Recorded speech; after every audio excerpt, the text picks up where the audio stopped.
controlled by how you feel.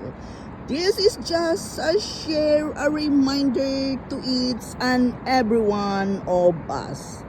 Don't get on board on the wrong transportation.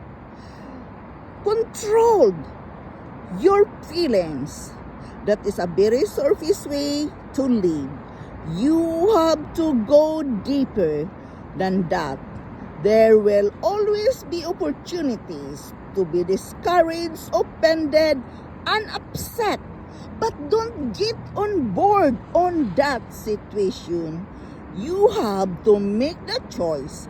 That's not for me. I'm not going to go on board into that certain things. Set limitation to yourself.